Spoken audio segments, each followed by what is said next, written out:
Laga leg pertama antara Indonesia melawan Singapura berakhir tanpa pemenang. Kedua tim akan bermain habis-habisan di pertandingan leg kedua Sabtu mendatang. Round in which Indonesia thrilled us just in a 4-1 win. Indonesia menghadapi Singapura pada leg pertama semifinal Piala AFF 2020 di Stadion Nasional Singapura. Kerjasama cantik antara Asnawi Mangku Alam dengan Witan Sulaiman berhasil membobol gawang Singapura. Indonesia unggul 1-0.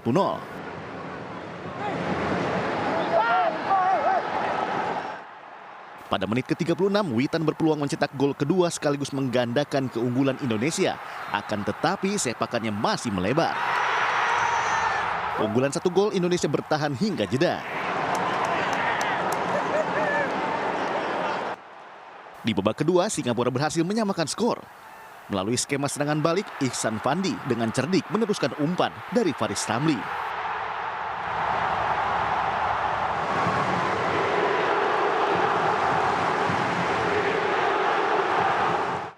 Singapura nyaris menambah gol di menit ke-72. Beruntung sundulan Safwan membentur tiang gawang.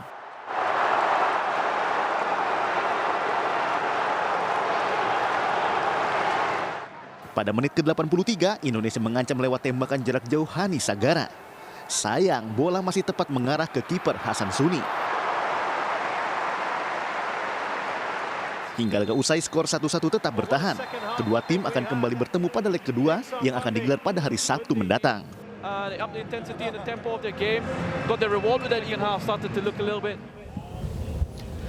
Bagaimana peluang timnas dalam menghadapi Singapura di leg kedua? Kita ajak berdiskusi Haris Yulianto, mantan pemain timnas Indonesia yang saat ini juga sudah menjajaki kursi kepelatihan di Liga 3. Selamat malam Mas Haris, apa kabar? Malam Mas, alhamdulillah kabar baik. Iya, Mas Haris, saya ajak diskusi karena dua hal. Satu, Anda punya pengalaman di timnas. Kedua, Anda juga sudah punya perspektif bagaimana sebagai seorang pelatih melihat keadaan dan peluang Indonesia. Sebelum kita lihat peluangnya, kita evaluasi. Betul hasil imbang itu hanya karena faktor kelelahan anak-anak muda ini? Ya, tentunya ini momen yang sebenarnya cukup baik buat timnas Indonesia. Meskipun di leg pertama kita masih bisa mengimbangin perlawanan Singapura. Tentunya ini juga menjadi modal yang berharga buat para pemain kita, terutama pemain muda kita. Yang mudah-mudahan di leg kedua seluruh pemain bisa tampil out di leg kedua nantinya. Oke. Tapi overall semuanya menunjukkan performa terbaiknya kah? Atau masih ada lini-lini yang memang harus diperbaiki?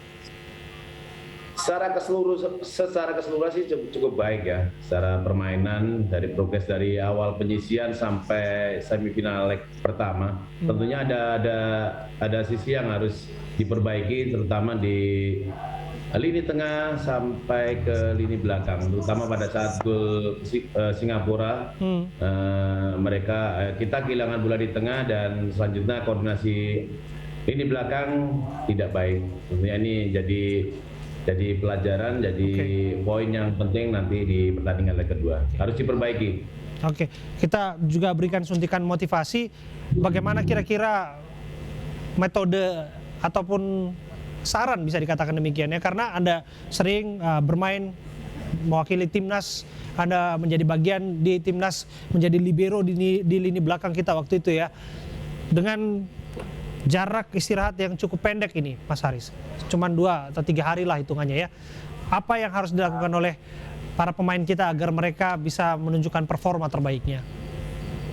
Ya, memang recovery memang sangat tidak ideal di saat turnamen seperti ini. Tentunya ya seluruh pemain juga harus berpikir positif bahwa ini juga harus rules, aturan yang harus dijalankan oleh seluruh pemain. Ya kita harus positif aja, tetap yakin, tetap apa yang diinginkan pelatih juga harus dijalankan dengan baik di pertandingan nantinya. Oke, satu nama yang disebutkan akan tampil adalah Egy Maulana Fikri yang baru tiba dari Eropa dan akan menjadi sosok yang mengubah pertandingan. Tapi saya sih nggak percaya bahwa ini soal satu orang, karena ini adalah kerja tim. Bagaimana Mas Haris melihat peluang Egy akan memberikan energi baru untuk permainan kita menghadapi Singapura di leg kedua?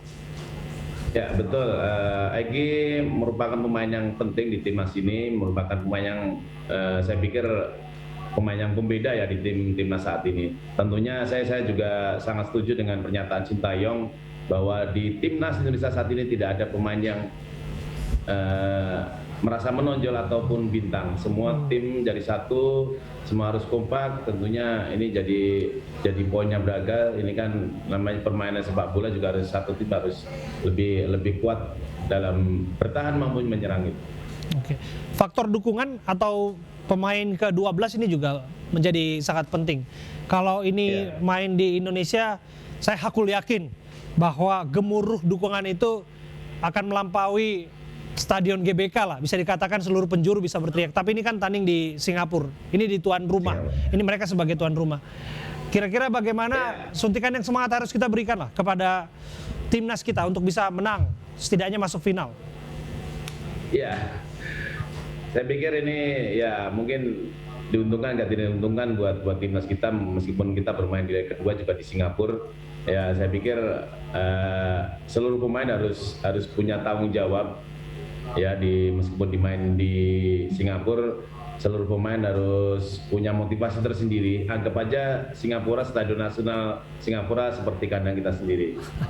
Baik, anggap saja seperti rumah kita sendiri dan yakinilah bahwa kita bisa meraih hasil terbaik sebagaimana yang kita inginkan. Amin. Terima kasih Mas Haris Yulianto, sukses untuk karir kepelatihan Anda juga.